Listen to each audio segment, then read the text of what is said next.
In the frontier days of the American West, the chuck wagon was a mobile kitchen. In my Agile chuck wagon, I have the Agile, the Lean, the leadership, the programming techniques you need to bring your bland software implementation to life. You bring the project, I'll bring the fire. Let's get cooking.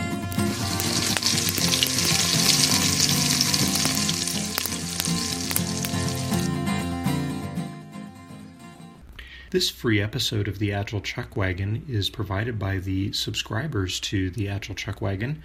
If you would like to become a subscriber, find out about premium content and early access, please visit us at patreon.com/agilechuckwagon. That's patreon.com/agilechuckwagon. And now back to the show.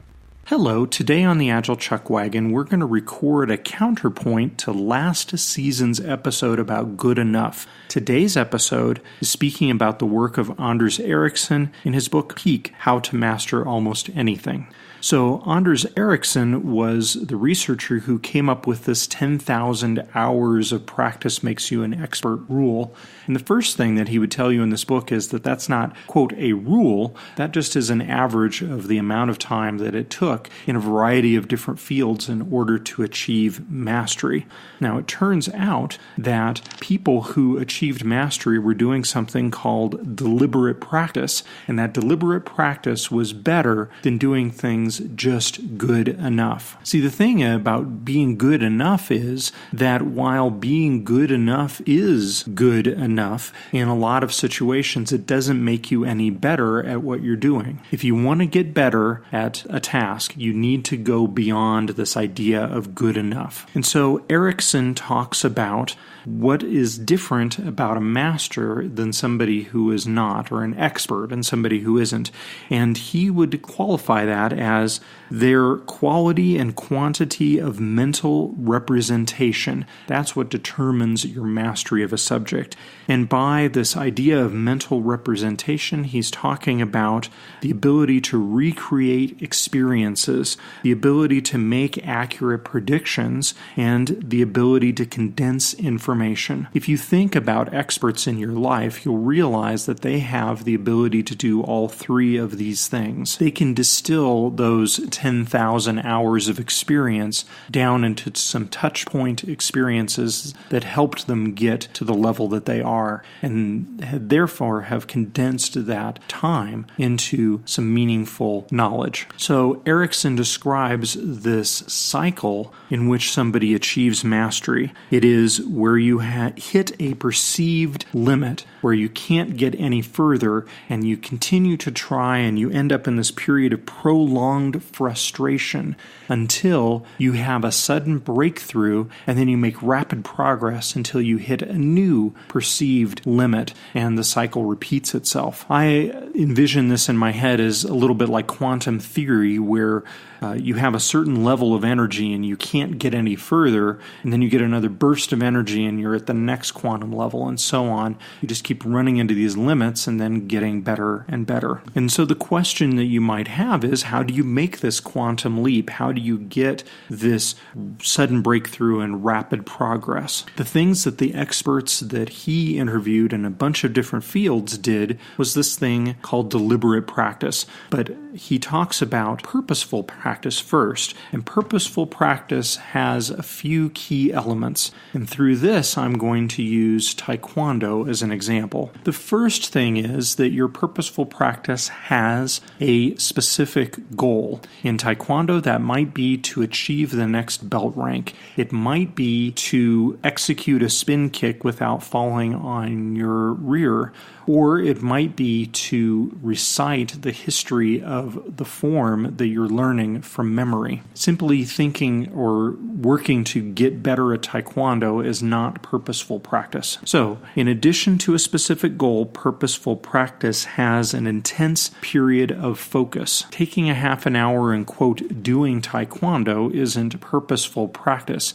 I need to be working on my new form, or working on doing this spin kick over over and over again for it to count as purposeful practice. The next thing that I need for purposeful practice is immediate feedback. When I sit back and I think about Agile, I think about Scrum and 2-week iterations and thinking that 2 weeks is a long time to go without getting feedback. Maybe a practice like test-driven development is a better indication of purposeful practice where you run the unit tests and you get immediate feedback whether your code is passing or failing those tests. This is one of the reasons that in taekwondo, breaking boards is so important. I'm going to let you in on a little secret. Boards are actually pretty easy to break, but it requires precise technique. If you hit the board with the right technique in the right place, it'll snap like a twig. If you don't hit it in the right place or you don't hit it with the right technique, you're going to hurt your foot or your hand and the board will not break. Board breaking is an example of immediate feedback. Either you did your technique correctly, the board broke, or you did it incorrectly, your foot hurt. And the last component of this purposeful practice is having frequent discomfort that's on that barrier of can do, can't do. In other words, you practice right at the edge of your abilities. I could sit and do the white belt taekwondo form over and over and over again, but it would not improve my depth of knowledge of taekwondo. And the reason for that is that the white belt form that you learn, chunji, is very basic. It involves one type of punch and 2 types of block. This isn't to say that there isn't value in revisiting these basic forms. You'll find that as a black belt, you do the white belt form with a lot more precision, a lot more intensity, a lot more focus than you did as a white belt. But it's not going to get you to black belt to continue to do the white belt form over and over again.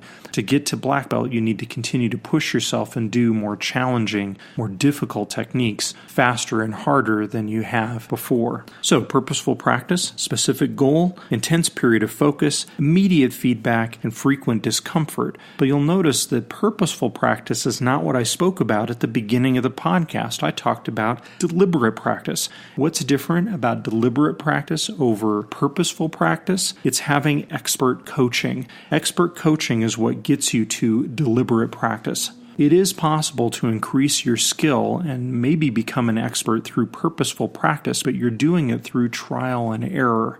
What often ends up happening is that people get stuck at some point along the way because they have a limited perspective. They run into one of those perceived limits and they can't think their way past it. They need an outside perspective to point out a limitation in their mental model. There's an issue with the quality of their mental representation. And that, my friends, is why Scrum Masters, who are responsible for the Scrum process, or Agile coaches, become really important in Agile organizations. Teams can run into situations that they can't see, that they can't resolve without outside help. So in summary, good enough is often good enough, but if you want to improve your performance, the key to that is deliberate practice. Deliberate practice involves having a specific goal, an intense period of focus, immediate feedback, frequent discomfort, and expert coaching. Thanks very much for listening. We'll catch you next time on the Agile Chuck Wagon.